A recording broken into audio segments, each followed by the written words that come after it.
مساء الخير إخواني أخواتي، معكم أكرم خريف من منا ديفونس. نحن اليوم في مدينة لياج ببلجيكا في إطار دورتنا الأوروبية. اليوم استضافتنا شركة جون كوكريل ديفانس التي هي مختصة في صناعة قمرات الدبابات وحتى الشاحنات المدرعة. اختصاصهم الأول هو صناعة المدافع من 20 إلى 120 ملم. تفضلوا معي، سنرى اليوم أحدث الأجهزة المعروضة من طرف جون كوكريل ديفانس. Monsieur Renaudin, bonjour. Bonjour. Voilà, MENA Défense, nous sommes heureux d'être reçus en vos lieux ici au sein de John Cockerill Défense. Est-ce que vous pourriez présenter votre entreprise à nos followers et expliquer le champ d'application dans lequel vous vous inscrivez? Volontiers. Alors, John Cockerill Défense appartient à un groupe, le groupe John Cockerill, qui est un groupe qui est bicentenaire, qui a fêté ses 200 ans en 2017. Un groupe d'ailleurs qui à cette occasion a repris le nom de son fondateur, John Cockerill. Ce groupe s'appelait auparavant CMI, et en reprenant le nom de son fondateur, il a cherché à mettre en évidence ses valeurs d'innovation et d'entrepreneuriat qui sont au cœur de son action. C'est un groupe qui est présidé par son actionnaire principal, Bernard Serin, et dont le CEO est François Michel, qui a rejoint le groupe il y a quelques mois. Ce groupe fait environ 5000 collaborateurs, 1 milliard de chiffre d'affaires environ en 2021.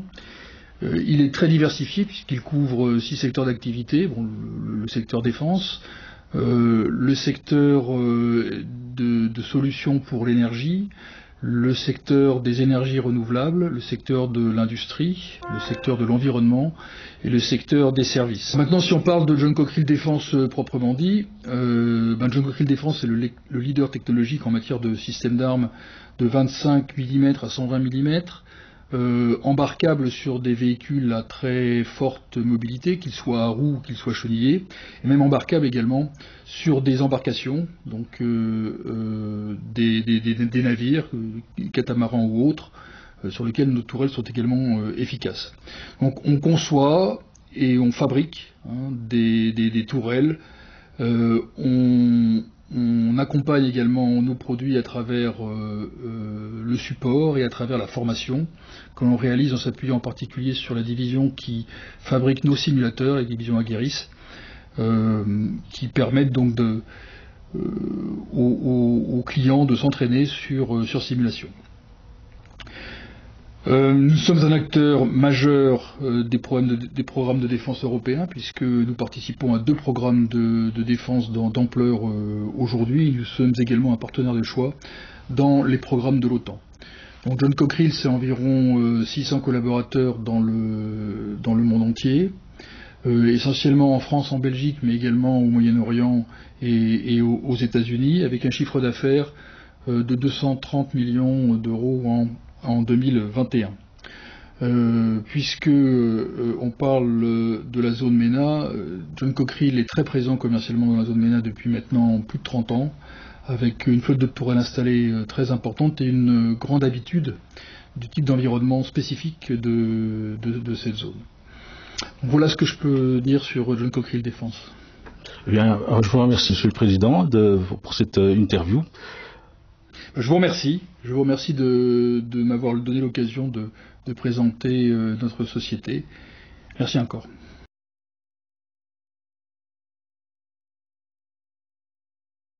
Et maintenant, nous sommes avec Monsieur Étienne Pierson, Product Manager, qui va nous parler de la tourelle CPWS que voilà.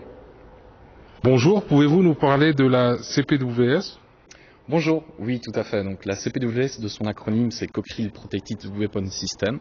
Donc c'est une tourelle qui se veut avant tout légère, donc avec une masse d'environ 1,2 tonne et qui se veut également protégée comme son nom l'indique. Donc protection pour l'équipage qui peut en cas d'opération être protégé pour tout problème à l'intérieur de la tourelle ou alors le rechargement. Donc en niveau standard, c'est un niveau 2 de protection qui est tout à fait cohérent avec les missions qui sont préconisées pour ce type de tourelle et ce type de véhicule. Donc en standard également, c'est une seule optique avec un seul homme. Soit l'optique peut être panoramique ou alors liée au canon. Donc ça, c'est vraiment deux options différentes. La puissance de feu, le canon qui est associé, c'est un 25 mm, donc 25 x 137, qui est un calibre tout à fait répandu. C'est une technologie aussi qui est tout à fait innovante, parce qu'elle est entièrement numérisée. Le gros avantage qu'il y a sur cette tourelle-là aussi, c'est qu'elle a un toit modulaire. Donc ce toit modulaire peut être placé en différentes configurations. La première configuration, c'est soit avec une légère ouverture qui permet d'avoir une observation à 360 degrés autour de la tourelle, ou alors une ouverture complète qui permet soit d'avoir un positionnement du personnel autour et en dehors de la tourelle pour une observation complète, ou alors pour la maintenance. Ça peut être tout à fait utile aussi. Il y a une grande élévation aussi du canon qui permet d'avoir soit du combat urbain ou alors de l'anti-drone avec une élévation qui va de moins 10 à plus 60 degrés. Qui dit technologie numérique aussi dit qu'on peut, avec cette tourelle, avoir des avancées technologiques telles que l'auto-tracking. Ça permet une très grande facilité pour l'opérateur à suivre les cibles et à les engager. Alors, comme vous connaissez le John Cockerill aussi, c'est une tourelle qui est entièrement faite selon les standards à l'occidental, je vais dire, donc avec des normes militaires très pointues. Et il y a aussi un grand soin qui est apporté à l'ergonomie pour toutes les personnes en fonction du percentile et donc toujours en appliquant les normes militaires. Quelles sont les différentes configurations de cette tourelle ? Oui, alors cette tourelle peut être proposée avec différentes configurations sur base du choix du client et pour répondre directement à son besoin. Donc c'est vraiment dans l'esprit de John Cockerill d'avoir cette modularité.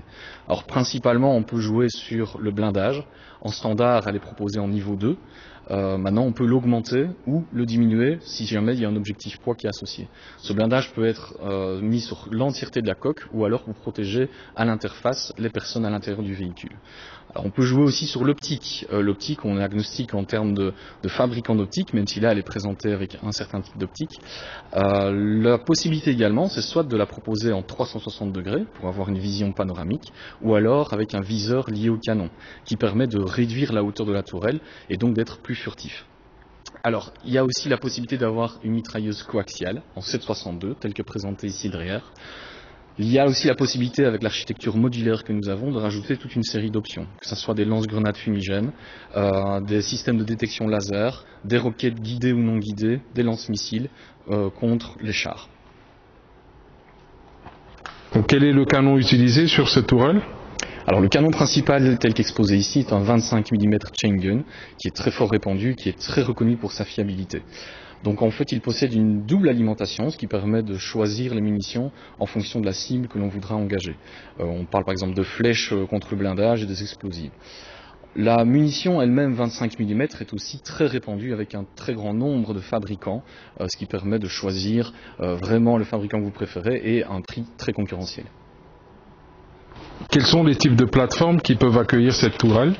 Alors les plateformes associées à ce type de tourelle sont en général des véhicules plus légers, type 4x4, 6x6. Avec une tourelle qui fait environ 1 tonne 2, c'est tout à fait idéal. D'ailleurs dans la configuration comme on voit derrière nous, c'est un 4x4.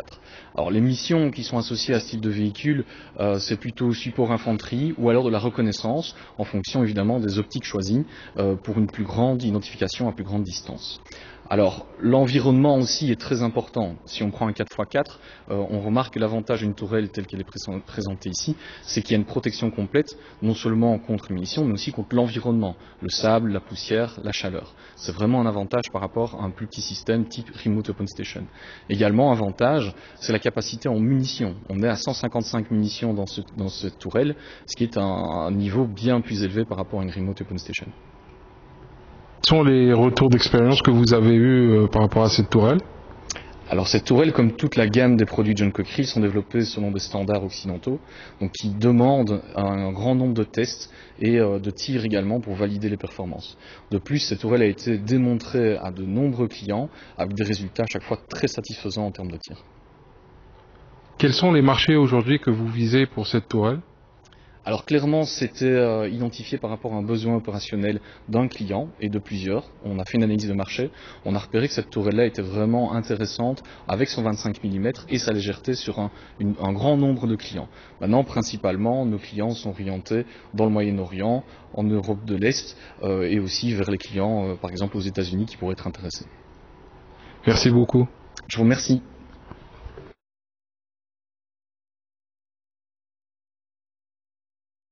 Bonjour, MENA Défense. Nous sommes avec Monsieur Jérôme Depuisson de John Cockerill Défense qui va nous parler de la tourelle Cockerill 1030. Bonjour, donc je suis le programme manager pour le développement de cette tourelle, la Cockerill 1030, qui est développée sur base de la 3030, une tourelle qui a été très vendue au Moyen-Orient, mais on est ici sur une tourelle qui est plus compacte et plus légère.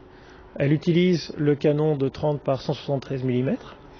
Elle fait 1,5 tonne en poids minimum en configuration une personne, mais on peut avoir la tourelle également avec 2 optiques et en configuration 2 hommes. Elle a un blindage évolutif qui est de niveau 2 en standard, mais qui peut aller jusqu'au niveau 4. Le canon 30 par 173 lui autorise une grande puissance de feu et elle a une capacité de 200 munitions. Quels sont donc les avantages de cette tourelle ? Cette tourelle a l'avantage d'être entièrement numérique, ce qui permet en fait d'avoir quelques softwares qui améliorent l'utilisation de la tourelle. On est en train de développer un système d'auto-tracking par exemple pour que la tourelle puisse suivre automatiquement ses cibles de manière à ce que les utilisateurs aient une charge de travail qui est diminuée et donc plus facile à utiliser. J'imagine qu'elle serait donc idéale pour des plateformes UGV par exemple. Par exemple, on peut monter la tourelle sur des plateformes de type 6.6, 8.8, de type IFV ou ça peut même être sur un chenillet. Quel est le type d'armement utilisé sur cette tourelle ? Alors la tourelle possède 2 armements. L'armement principal c'est un canon 30 mm chain gun, donc c'est un 30 par 173. C'est un canon qui est déjà très utilisé dans le monde, il y a plus de 4000 exemplaires qui ont été vendus dans le monde. Il existe aussi un kit 40 mm, un Super 40, qui peut être installé sur ce canon-là. Le canon peut utiliser des munitions airburst. Il possède aussi une double alimentation, ce qui permet d'avoir 2 types de munitions qui soient installées dans le canon et donc c'est à l'utilisateur à ce moment-là de choisir. Et la munition 30 par 173 est une munition qui est très répandue et qui possède beaucoup de fournisseurs. Quelles sont les différentes configurations possibles avec cette tourelle ?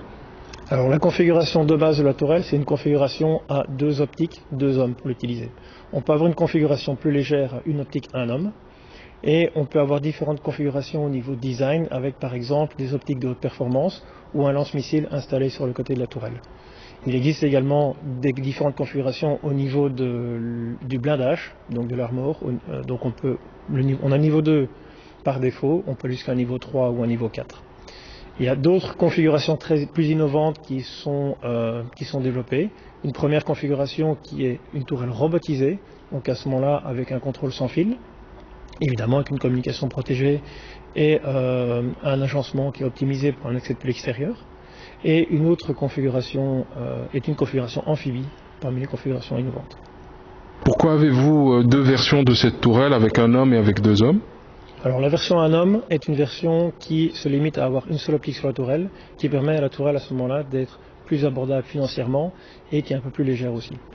La version 2 hommes permet d'assurer la fonction interkiller, donc on a à ce moment-là une optique qui est dédiée au commandant de la tourelle qui peut observer l'environnement, anticiper les menaces, et la deuxième optique qui reste sous le contrôle du tireur, qui lui peut être focalisé sur une cible et la neutraliser si nécessaire. Avez-vous des retours d'expérience de cette tourelle ? Est-ce qu'elle a connu le combat ? Alors cette tourelle est développée de la tourelle 3030 qui est déployée à plusieurs centaines d'exemplaires dans le Moyen-Orient. Donc toute la chaîne de tir est reprise à l'identique de la 3030, donc il y a déjà eu beaucoup d'utilisation de cette tourelle. La tourelle 1030 ici, elle a déjà eu beaucoup de démonstrations aussi, et avec des très bons résultats en termes de performance de tir entre autres. Merci beaucoup. Avec plaisir. Nous sommes avec Monsieur Vincent Beckmans, vice-président des ventes de John Cockerill Défense. Il va nous parler de transfert de technologie et de localisation de la production. Bonjour. Le transfert de technologie ainsi que la fabrication locale font partie de la stratégie de John Cockerill Défense. Dans le monde qui est le nôtre aujourd'hui, on n'imagine pas vendre des produits fabriqués en Belgique à l'étranger. La plupart des armées souhaitent acquérir au moins des compétences en même temps qu'ils passent ces contrats avec des grands fabricants d'armes comme nous. Nous avons déjà mis en œuvre de nombreuses fois des transferts de technologie et de la fabrication locale. La plus ancienne histoire remonte aux années 80 déjà, où Nous avons fabriqué des canons de 90 mm. Nous avons fait fabriquer des canons de 90 mm au Brésil qui ont été intégrés dans des systèmes d'armes locaux. Nous avons une relation également vieille de plus de 20 ans avec l'Indonésie et son industrie, chez qui nous avons transféré la fabrication de systèmes d'armes complets de 90 mm également. Et ça continue, donc on monte en puissance et en gamme dans ce transfert de technologie.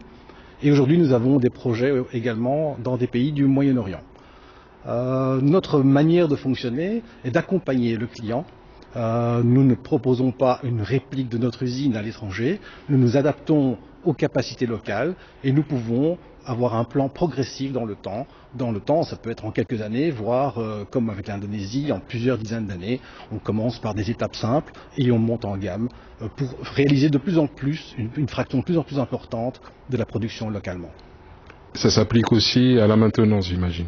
Voilà, c'est ça. C'est un des avantages d'ailleurs du transfert de technologie, c'est que cela prépare également les équipes locales et développe les compétences localement pour assurer la maintenance. Nonobstant, nous avons, une capacité à former également tous les utilisateurs à la maintenance de nos équipements. Ça fait partie d'ailleurs d'un de nos métiers, de notre cœur de métier, de fournir la formation à la maintenance de nos équipements. Quelle est la stratégie de John Cockerill Défense par rapport à la zone MENA? Est-ce que vous avez une stratégie commerciale particulière? Nous vous voyons très présents dans la région. Est-ce que vous comptez vous développer encore plus? Oui, tout à fait. Donc c'est une région que nous connaissons bien. Nous avons une longue histoire avec certains clients du Moyen-Orient et aujourd'hui, oui, nous cherchons à nous développer davantage. Nous nous rapprochons de plus en plus d'autres clients. Nous participons à des événements, des salons, des foires et voilà, nous espérons bien à l'avenir décrocher de nouveaux contrats dans cette région. Oui. Merci beaucoup. Merci.